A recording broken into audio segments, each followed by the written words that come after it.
মরে যাওয়ার 24 ঘন্টার মধ্যে আপনার শরীরের সাথে কি কি আচরণগুলো করা হয় সেটা কি জানেন আপনি?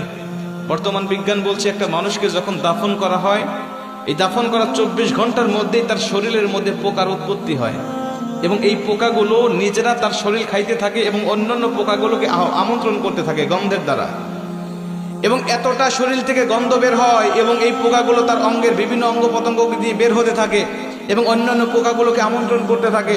এবং এই লাশের বয়স যখন 3 দিন হয়ে যায় তখন তার নাকটা সর্বপ্রথম পচে একদম শেষ হয়ে যায়।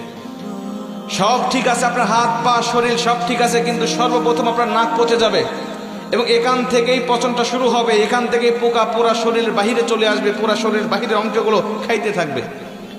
আপনার লাশের বয়স যখন 6 দিন হয়ে যাবে তখন আপনার হাতের এবং পায়ের নখগুলো খসে খসে পড়তে থাকবে। আপনি শুয়ে আছেন কবরের মধ্যে, কিন্তু আপনার হাতের নখও নাই, পায়ের নখও নাই, খসে পড়ে গেছে। 9 দিন যখন বয়স হয়ে যাবে তখন আপনার শরীরে মাথার হাতে পায়ের অঙ্গ প্রত্যঙ্গর যত চুল আছে, লোম আছে, সব চুলগুলো খসে খসে পড়তে থাকবে। কবরে শুয়ে আছেন আপনি, আপনার হাড় শুয়ে আছে, আপনার শরীর শুয়ে আছে, কিন্তু চুল আপনার শরীরে নেই, সব খসে খসে মাটিতে পড়তে থাকবে। বিজ্ঞান বলছে যখন এই লাশটার বয়স 17 দিন হয়ে যায়, এই 17 দিন পর্যন্ত লাশটা শুধু ফুলতে থাকে, ফুলতে থাকে, পেটটা শুধু ফুলতে থাকে। এই ফুলার আকৃতি যে কত ভয়ঙ্কর, যদি কোনো মানুষ দেখতে পারত তাহলে কবরের চিন্তায় সর্বসময় ব্যস্ত থাকত। ফুলতে ফুলতে ফুলতে ফুলতে একেবারে যখন লাস্ট স্টেপে পৌঁছে যায় তখন তার শরীরটা বিকট আওয়াজের সাথে ব্রাস্ট হয়ে তার পেটটা ফেটে যায় এবং ভিতরে যত নাড়ি ভুঁড়ি আছে সবকিছুই পচা গলা নাড়ি ভুঁড়িগুলো বের হতে থাকে এবং এগুলো পোকারা খুব আমোদের সাথে, আনন্দের সাথে এগুলো খাইতে থাকে।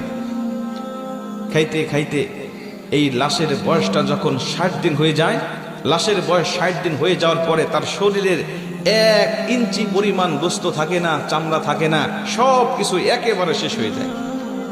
60 দিন পর্যন্ত একটু একটু পর্যন্ত থাকে। 60 দিন যখন হয়ে যাবে আপনার শরীরে কোনো চামড়া থাকবে না, কোনো গোস্ত থাকবে না, কোনো চর্বি থাকবে না, কোনো রগ থাকবে না, কিচ্ছু থাকবে না, শুধুমাত্র হাড্ডি পড়ে থাকবে। যে শরীর নিয়ে দুনিয়ার জমিনে আপনি এত বড়াই করেছেন, এত অহংকার করেছেন, যে শরীরের যত্ন নেওয়ার জন্য আপনি কত বিদেশি দামি দামি কসমেটিক ব্যবহার করেছেন, কিন্তু এই শরীরটা ইসলামের পথে, এই শরীরটা আপনি ইসলামের পথে কাজে লাগান নাই। এই শরীরটা আপনি কখনো আল্লাহ পাকের দেওয়া শরীর, আল্লাহ পাকের জন্য আপনি কখনো ব্যবহার করেন নাই। হারাম হালাল তাওয়াক্কা না করে সবসময় আপনি ব্যস্ত রেখেছেন। আপনার এই শরীরটা 60 দিনের মধ্যে শেষ হয়ে যাবে, আর অবশিষ্ট কিছুই থাকবে না। বিজ্ঞান বলছে এই লাশের বয়সটা যখন 90 দিন হয়ে যায় তখন এতদিন পর্যন্ত এই হাড়গুলো একসাথে ছিল, জোড়া জোড়া ছিল, এক একটা গিরার সঙ্গে আরেকটা গিরা লাগানো ছিল, কিন্তু 90 দিন যখন পার হয়ে যায় তখন এই